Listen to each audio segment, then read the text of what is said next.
नमस्कार दोस्तों, मेरे चैनल पर एक बार फिर से स्वागत है आप सभी का। और डेली एंजल गाइडेंस की रीडिंग है। देखेंगे कार्ड के माध्यम से आज की क्या गाइडेंस है। और जनरल रीडिंग रहेगी, तो हो सकता है आपसे रेजोनेट हो सकता है ना भी हो। तो ओपन माइंड से रीडिंग को सुनिए। जो जितना मैसेज आपसे रेजोनेट होता है उसको लीजिए, बाकी के मैसेज किसी और के लिए हैं। ये कार्ड अनफोल्ड होना चाह रहा है और देखते हैं।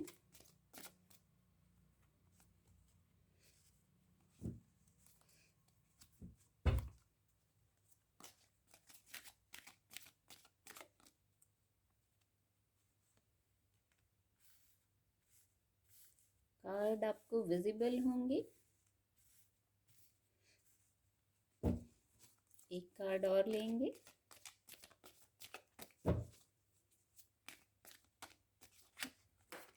एक कार्ड फॉल हो गया है। ये कार्ड फॉल हुआ है तो इसको लेंगे।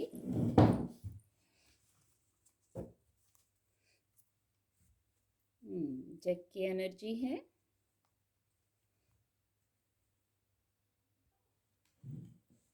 गाइडेंस इस प्रकार है, जैसे आपने अपना थॉट प्रोसेस ही चेंज कर लिया है। समय बदलता है तो जैसे समय तो बदला, या समय मान लीजिए नहीं भी बदला, वैसे तो समय भी बदलता है, एक सा समय कभी नहीं रहता, पर यहाँ आपने कुछ न्यू कर लिया है।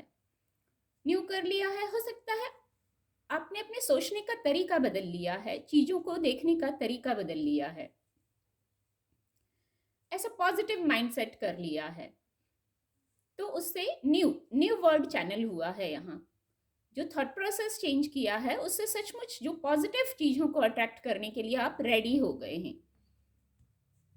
और जो ये नया थॉट प्रोसेस चेंज किया है, नई तरह से परिस्थितियों को देखने लगे हैं, सॉल्यूशन पर फोकस करने लगे हैं, या नहीं ऐसा कर रहे हैं, तो इस कार्ड से ऐसी गाइडेंस है।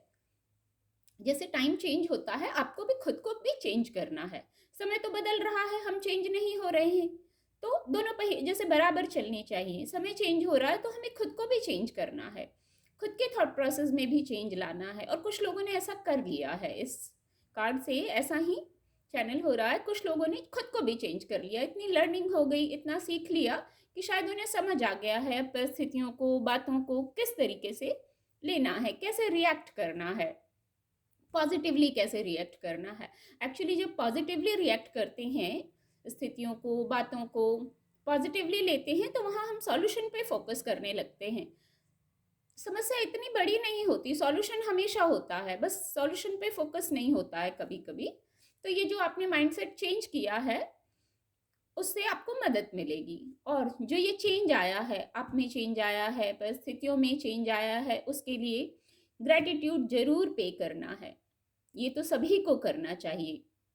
जो इतना पॉजिटिव बदलाव आया है, जैसे भी आया है, लर्निंग हुई है उससे आया है, कुछ ऐसा हुआ कि आपने उससे कुछ नया सीख लिया, ऐसे टर्न एंड ट्विस्ट फेस किए, चैलेंजेस फेस किए कि आपने अपने आप को ही चेंज कर लिया, जैसे आपकी सोल ही ट्रांसफॉर्म हो गई। पहले कुछ और थे, अब कुछ और हो गए हैं, न्यू वर्जन में आ गए हैं जैसे। तो उसके लिए धन्यवाद करना बहुत ज़रूरी है। खुद का धन्यवाद करिए। खुद में ये चेंज आया है, और नहीं आया है तो इसको लाने की ज़रूरत है। खुद का धन्यवाद करिए कि इतने पॉजिटिव माइंडसेट हो गया आपका, पॉजिटिवली आप चीज़ों को देखना सीख गए, एक नए तरीके से, जैसे कुछ आपने डिस्कवर कर लिया हो। उसके लिए खुद को धन्यवाद करिए कि डिवाइन ने आपकी सोच ऐसी कर दी। और डिवाइन पावर को धन्यवाद करिए कि ऐसी सोच आपकी हो गई, ऐसे पॉजिटिव आप हो रहे हैं, ऐसे धीरे धीरे आप में पॉजिटिव चेंज आ रहा है। अपने फैमिली को, अपने फ्रेंड्स को, जिनसे भी आप जुड़े हैं, मैं तो ये कहूँगी जिनसे भी आप जुड़े हैं, अगर आपने कहीं चैलेंजेस भी फेस किए हैं ना, तो चैलेंजेस भी हमें कुछ सिखाने के लिए ही आते हैं। कुछ ना कुछ लेसन हमें ज़रूर मिलता है, हमारी वहाँ लर्निंग हो जाती है कि अच्छा ऐसा हुआ। तो अगर वहाँ ये भाव रखें कि ये सिखाने के लिए ये चैलेंज आया था, ट्रेनिंग चल रही थी, समझिए डिवाइन पावर की तरफ से हमें कैसे लर्निंग होगी। कोई चैलेंज आएगा तो हम उससे सीख जाते हैं। ब्लेसिंग हमेशा रहती है, हमें परेशान नहीं किया जाता है। डिवाइन पावर तो हमेशा हमें लर्निंग देते हैं। जैसे हर टाइम आता है तो वो हमें जैसे गोद में ले लेते हैं, और उनका साथ रहता है, उनकी ब्लेसिंग रहती है। तो आपने जिनसे कोई चैलेंज भी फेस किया है, किसी व्यक्ति से या किसी परिस्थिति से, तो वहाँ भी आप थैंक यू कहिए। बस लर्निंग का भाव होना चाहिए, चीज़ों को एक्सेप्ट करने का भाव होना चाहिए। तो धन्यवाद करते ही, इस एनर्जी में आते ही जैसे हीलिंग शुरू हो जाएगी, भर जाएंगे आप सुकून से, सेटिस्फेक्शन से, आपका मन भर जाएगा और हार्ट चक्र वहीं हील हो जाएगा। और एक्सप्रेस करिए। कुछ लोगों को शायद सामने से थैंक यू कहने की ज़रूरत है, कुछ को आप मन में भी थैंक यू कह सकते हैं।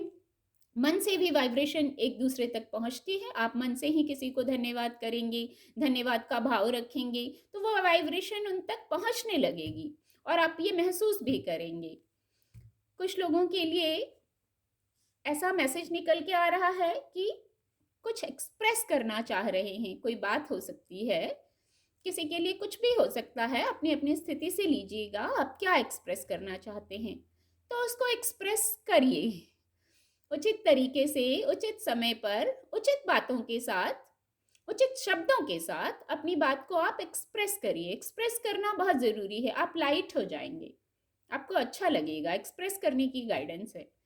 अच्छा, कुछ लोगों के लिए यहाँ ये भी है, कोई नॉलेज हो सकता है आपके पास, कोई ऐसी बात हो सकती है जो आप एक्सप्रेस करेंगे, आपका ज्ञान हो सकता है, आप एक्सप्रेस करेंगे तो सामने वाला व्यक्ति आपसे हील हो जाएगा और आपको भी अच्छा लगेगा। हीलिंग एक ऐसा प्रोसेस है कि जब हम करते हैं तो सामने वाला तो हील होता ही है, हम भी हील होते हैं कि हमने कुछ पॉजिटिव किया, किसी की मदद की।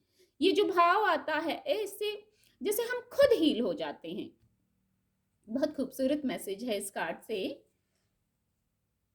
ये जो डेक की एनर्जी है, यदि कुछ लोग इस फीलिंग में हैं, गिल्ट में हैं, कोई कॉन्फ्लिक्ट में हैं, मान लीजिए जाने अनजाने आपसे कोई हर्ट हो गया, आपको ऐसा लग रहा है, क्योंकि जब हम सेल्फ एनालाइज करते हैं, दूसरों को तो एनालाइज हम बहुत जल्दी करते हैं, सेल्फ एनालाइज भी होना चाहिए। तो जब हम खुद को एनालाइज करते हैं तो कभी कभी हमें लगता है शायद हमने किसी को अनइंटेंशनली हर्ट कर दिया, या सिचुएशन ये भी हो सकती है आप किसी से हर्ट हो गए, तो वहां भी इस फीलिंग से निकल जाइए। जैसे कुछ ऐसी वाइब्स आ रही हैं, जैसे अगर आपने किसी को हर्ट किया अनइंटेंशनली, या आप किसी से हर्ट हुए, उसको भी अनइंटेंशनली समझिए, जैसे एक कार्मिक अकाउंट बैलेंस हो रहा था। तो इसमें रहने की ज़रूरत नहीं है, इतना बोझ लेने की ज़रूरत नहीं है। शायद कुछ कार्मिक अकाउंट बैलेंस हो रहा था, हमें याद नहीं रहता है, कभी कभी ऐसा हो जाता है। हम चाहें तो भी, नहीं चाहें तो भी, कर्मास तो बैलेंस होते हैं। तो इस एनर्जी से निकल जाइए, वहाँ खुद के लिए भी गिल्ट मत रखिए, दूसरे को भी दुख दुख हुआ ऐसा भी मत सोचिए। इस एनर्जी से बाहर निकल आइए, बस ग्रेटिट्यूड पे कर दीजिए कि कुछ लर्निंग हो गई इस इवेंट से भी। अगर ऐसा कुछ बाई चांस किसी के साथ ऐसा इवेंट हुआ है जिससे आप इस फीलिंग में आ गए हैं, गिल्ट की फीलिंग में, कॉन्फ्लिक्ट की फीलिंग में आ गए हैं, तो वहाँ पे बस ग्रेटिट्यूड पे करिए, शायद कुछ लर्निंग हो गई। अभी आगे मैंने यही कहा था, शायद इसी मैसेज को ये कार्ड क्लियर कर रहा है, क्लैरिफाई कर रहा है कि ठीक है, कुछ कार्मिक अकाउंट बैलेंस हो गया, कुछ लर्निंग होना था, कुछ बैलेंस था जो अब शायद बराबर हो गया है। क्योंकि देखिए, अबंडेंस का कार्ड आ गया है, तो इस एनर्जी से तो शिफ्ट आ ही रहा है, आपको भी थोड़ा सा प्रयास करना है। अबंडेंस आ रहा है, अब अबंडेंस किसको अच्छी नहीं लगती है। फिजिकल वर्ल्ड में अबंडेंस आ रहा है, इस फीलिंग से निकलिए, यहीं मत रुकिए, अपनी क्रिएटिविटी पर फोकस करिए। जब इस फीलिंग से निकलेंगे तो इमोशनल हीलिंग हो जाएगी। इस एनर्जी से तो निकलना ही है, ये बस एक लर्निंग चल रही थी। इस कार्ड से मैं अभी बोल चुकी हूँ, समय बदल गया है, इस एनर्जी से निकलना है, क्योंकि अबंडेंस का कार्ड इसको और क्लैरिफाई कर दे रहा है। प्रॉस्पेरस हो रहे हैं आप, सुख आ रहा है, ऊर्जा, उत्साह, उमंग में आइए इस एनर्जी से निकल के। सोलर प्लेक्सस चक्र को बताता है ये कार्ड। तो ऊर्जा, उत्साह, उमंग, क्रिएटिविटी पर फोकस करिए, तो इमोशनली हील हो जाएंगे आप और ये एनर्जी समाप्त हो जाएगी। बहुत ही सुंदर गाइडेंस है, निकल के आई है। उम्मीद करती हूँ मेरी रीडिंग से आपको आज के दिन के लिए मदद मिलेगी। आपका दिन शुभ हो। मेरे चैनल के साथ जुड़ने के लिए आप सभी का बहुत बहुत धन्यवाद।